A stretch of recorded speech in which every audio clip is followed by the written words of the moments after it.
Hey guys, King of Charmanders here, and today I bring to you my video on the massive update coming in December. So there is a massive update coming to Monster Hunter Now in December 7th, and this was dropped by Monster Hunter Now, or at least I saw on Monster Hunter Now's official X/Twitter page, and they dropped this graphic right here. So there was already a leak that came out a long time ago on Reddit that showed all the updates happening for December 7th. But there might be a little more than what those updates on that leak actually put out there.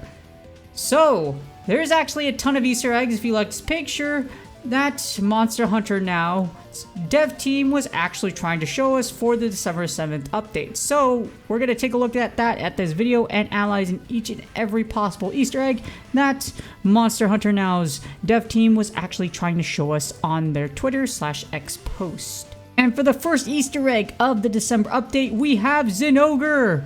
Finally, a brand new monster where there's going to be more. But for now, we're going to focus on the big one on the right. And Zinogre was first introduced in Monster Hunter Portable 3rd, which was known as Monster Hunter Freedom internationally. I played Monster Hunter Freedom. Of course, I'll never forget about my PSP. And of course, yes, it was amazing during that time. But for Zinogre, here is some information. It is a Fang Wyvern species, it is Thunder Elemental, and it is weak to ice. Fun fact, if you play Monster Hunter Explorer, it's weak to earth. But yeah, that's on the iOS game, but yeah, you don't need to know about that. And its biome, it's mostly in mountain areas, but a lot of forests are also in its habitat, so it will likely be encountered in a forest biome. That or more than one biome, but I'm guessing it's most likely going to be a forest biome. And it looks like we're getting the gear to get us to Thunder Attack level 5 build, so we can get to Fire Attack level 5 as of right now. Now it looks like we're going to get all the gear we need so that we can finally make a Thunder Attack level 5 build. So super excited to be able to create that equipment and to one day test that build out once I make all the equipment and forge it and everything after we murder a bunch of Zinogre.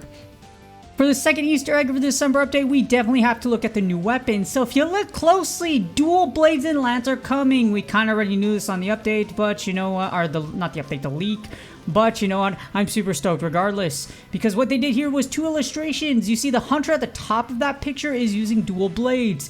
Finally, I can't wait. And the hunter at the bottom is also using a lance, which is also a very powerful weapon.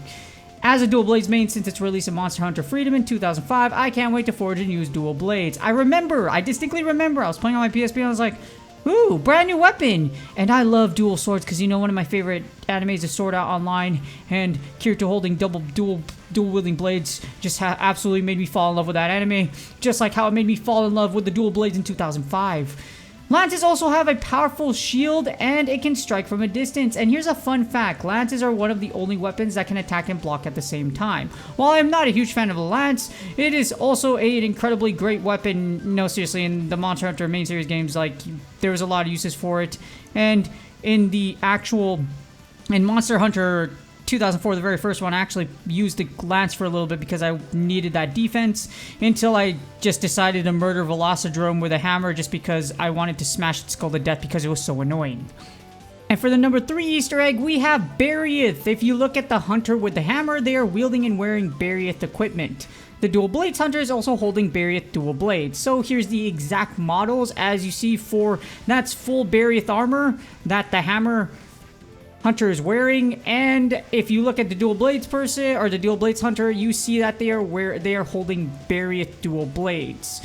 So it's really interesting just how like they put so much into one graphic. It's actually pretty cool. And here's some history about Bariath. It was first introduced in Monster Hunter 3. I only remember this because I played Monster Hunter 3 and I was like, oh wait, hold on.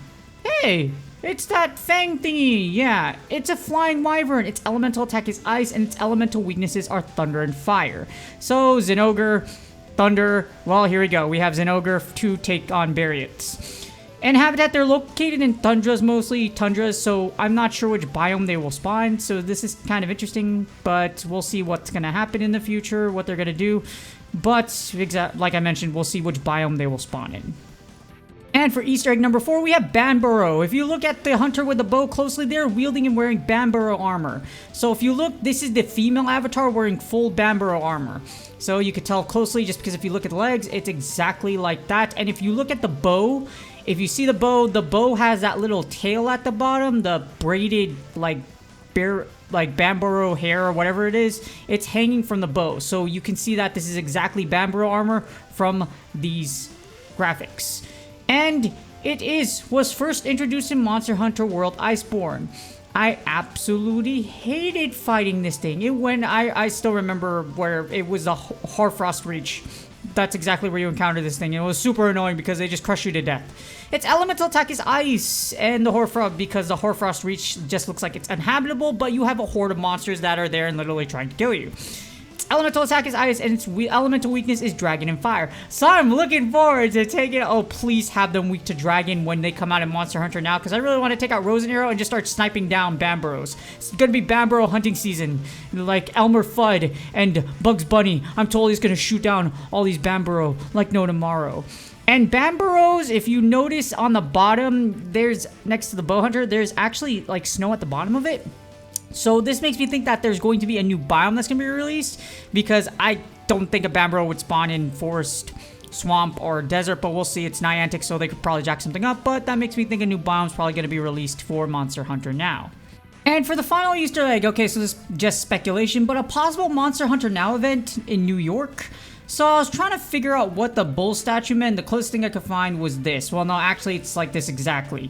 This is the Charging Bull by Arturo Dimodica. It's a bull statue located at the Bowling Green in New York City. The only reason I knew that is without like looking at Wikipedia was just because my friend actually like comes here a lot and he took a picture and showed me, and I was like, hey, look, this bull statue. But yes, so this bull statue is located at the Bowling Green. It's a small public park in New York City, New York. It's on Wall Street, and it's a small public park, but seeing as that Monster Hunter isn't like Pokemon Go, maybe we'll have an event here one of these days, you know? Pokemon Go has its exclusive event called Go Fest, which I went to like 8 of them in multiple different countries. I still can't believe I quit Pokemon Go. But anyways, that's past the point. This is Monster Hunter Now video. Either this is just an art piece, or we might get an event like Pokemon Go Fest in New York. And here's a fun fact. The reason why I'm only thinking about that is because Go Fest 2023 was actually held in New York City. So Pokemon Go Fest has been held in cities or the same locations before. And why wouldn't Niantic do it like here in the same location, which would be New York City. So New York, yes. So maybe, maybe not, but we're definitely seeing as that Monster Hunter Now is the second greatest revenue game out there as far as Niantic produced. It is the second highest grossing game out. Of course, the first was Pokemon Go. It's not alien to think that we're going to get a Go Fest event like Pokemon Go pretty soon in the future, or next year. December looks like it's going to be a great month. Look forward to the Dual Blades and Lance guides I'm going to post as soon as possible, along with the Zinogre, Barioth, and Bamboro attack patterns. My tips and tricks, as usual, I am the GOAT when it comes to monster attack patterns, and I will be releasing those along with the Dual Blades and Lance guide as soon as possible, because I'm actually leaving to the Philippines the following week. I will be in the Philippines for like 3 weeks, so I'll still be making content, but at the same time, I'd like to get the bulk of that out of the way so that I can just do like blog content for the first time and whatever else I have planned for the 3 weeks while in the Philippines. Happy Thanksgiving to those celebrating. If you are celebrating Thanksgiving, I hope you, your friends, and family have a great time. And with that being said, good luck on your grinds, and please do me a huge favor, like, subscribe, and comment for the YouTube algorithm. Good luck on your grinds again, and I will see y'all on the next one.